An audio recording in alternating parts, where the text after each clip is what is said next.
During my last few trips to Western Pennsylvania, my mission was to bury individuals close to me that were unfortunately victims of drug overdoses. You see, it really doesn't matter who you are, your education level, or economic standing. Drug use and abuse can touch you. We are all, each and every one of us, impacted in some way by this epidemic, whether because of crime or fear or loss of life or higher taxes. I can truthfully say there was a time in my life that I didn't know anyone personally who had died from the ill effects of drugs. That can no longer be said. I'm simply heartbroken by the tragic loss of life in this country as a result of substance abuse. We're losing our young people, our old people, our middle-aged people at an alarming rate. When I see the report of a young person that died unexpectedly at home, listed in the obituary, my heart drops. I come to you today to discuss what may seem a common sense notion to most, that notion being prevention. Prevention is the most cost-effective way to address this phenomenon. Prevention and education go hand in hand. I'm very honored to be a part of this work with the ELM Forum, one that provides not only education but scientific, proven approaches to addressing this issue. Starting from the 2018-2019 academic year, it became mandatory for Pennsylvania public school students in grades 6 through 12 to receive education on preventing opioid abuse, as stated in Act 55. I'm excited to announce that I've been asked to develop a curriculum that can be expanded and taught independently as an elective or used supportively in a classroom within the Newcastle area school district, of which I am proud to be affiliated with. We are, however, not limiting this outreach to Newcastle alone. All coursework that has been developed is in compliance with the Pennsylvania Department of Education standards. The general title of these courses uses the acronym C.H.O.I.C.E.S, C.H.O.I.C.E.S, which means children having options in the creation of endorphins. Endorphins are those happy chemicals or hormones that are produced in the brain by various activities. They reduce pain and stress and boost happiness, thereby reducing the need for drugs to achieve those feelings. The first course in this series, C.H.O.I.C.E.S, was developed using the Pennsylvania Standard of Health, Safety, and Physical Education for high school students, using the book, One, Only Need Endorphins by Steve True as the foundational text. The developed course aims to inform and enlighten students about drug use and abuse in the United States, while providing positive strategies to prevent, reduce, and avoid substance abuse. This course explores the potential causes and consequences of such behavior. Based on research by Steve True, it's estimated that nearly 20% of all Americans experience mental health issues annually. This course addresses the substance abuse epidemic and the mental health crisis, which encompasses conditions such as depression, anxiety, bipolar disorder, chronic anger, and other emotional disturbances. We seek to impart knowledge and awareness of this problem, offering a proven, effective approach to those grappling with chemical dependency. The course emphasizes proactive prevention, but also delves into treatment plans and strategies. So the students will also learn about negative and unintended consequences of drug use and misuse.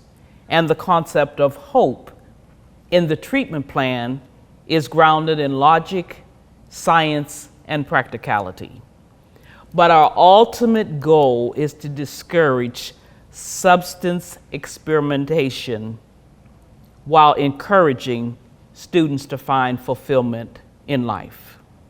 The text offers alternative ways of producing endorphins in the brain. Those happy endorphins reduce the need for drugs. Students have been studied, and those studies tell us that endorphins have become to focus on chemical contributions on learning. Child psychologist and martial arts instructor Jennifer Salama commented, "When we feel good, we learn better. Intellectually stimulating the brain when endorphins have been released helps even more." For nearly a decade, neuroscientists have been urging parents and teachers to work on stimulating the good feelings in the brain. So as educators, we can create a learning environment that releases endorphins so that students apply more effort and are better able to focus. We are working toward that end. There is an important connection between mind and body. Gray and Stressley, in their book, Leading Good Schools to Greatness, noted, student learning is the goal, and people are the mechanisms for producing and sustaining student achievements.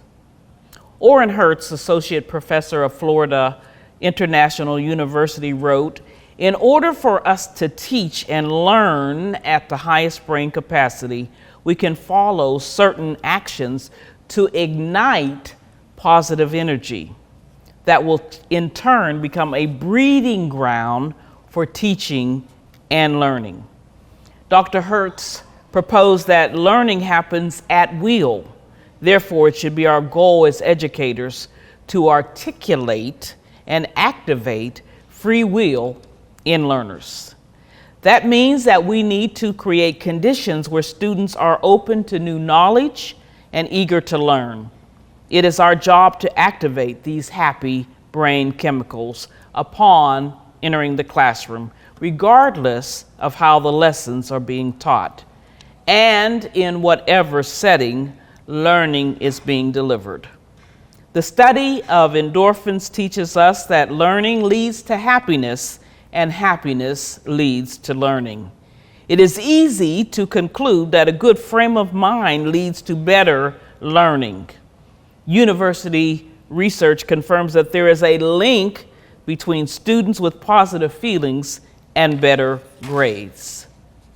And so they have found that by doing affirmations, it also activates the reward center of the brain and produces endorphins. Because the majority of thoughts are considered to be negative in content, repeating positive affirmations daily may enable the negative to change into positive. The following affirmations were recommended as examples by Grow, the engineering company, and they could easily be incorporated into a classroom setting. For instance, every day I learn something new and amazing. I improve my ability to retain information daily. Positive. I am a non-stop learning machine. Positive. My learning skills improve every day. And these are just simple statements that prepare students' minds for learning. Just be sure the more endorphins that are produced, the more ready students will be able to learn. As for me, I'm going to try any and all positive advice which enables students to thrive. A second curriculum has also been developed. It is called C.H.O.I.C.E.S, the War on Drugs. And again, it aims to educate and enlighten students while providing constructive strategies to prevent, reduce, and avoid substance abuse. This course explains the potential causes and consequences of such behavior and provides knowledge and awareness of the problem, offering a proven and effective approach to individuals struggling with chemical dependency. And this is only the beginning. I envision future coursework in psychology, the natural sciences, social studies, law, and even more. Many possibilities are explored to make this information accessible and easy to understand. These courses may reach one or many, but who can put a price on human life? So if what is taught makes one student or 10 students or 100 students stop and think about their choices, we have succeeded. And so I come to you today asking you to seal your commitment with support. Support in your approach on rethinking how we view substance abuse. Support in your efforts to reach as many members of our family and community as we can while we suffer through this loss of friends and family. Support in your hearts and minds and recognizing that it could have been you, because in the words of John Bradford, there but by the grace of God go I. In other words, if things were different, I might be in the same situation as that other person. The prophet Isaiah wrote chapter 40, verse 31, that with hope, strength can be renewed. We can soar on the wings like eagles, run and not be weary, walk and not faint. I would venture to say that there has been far too much time wasted and too many precious lives lost. It's time to open the door to opportunity, to new approaches, and to new possibilities. It is time to fly. We can take up this cause and succeed. We can teach and empower our young people to soar. May you walk away from this video with renewed enthusiasm that together we can make a difference. Thank you.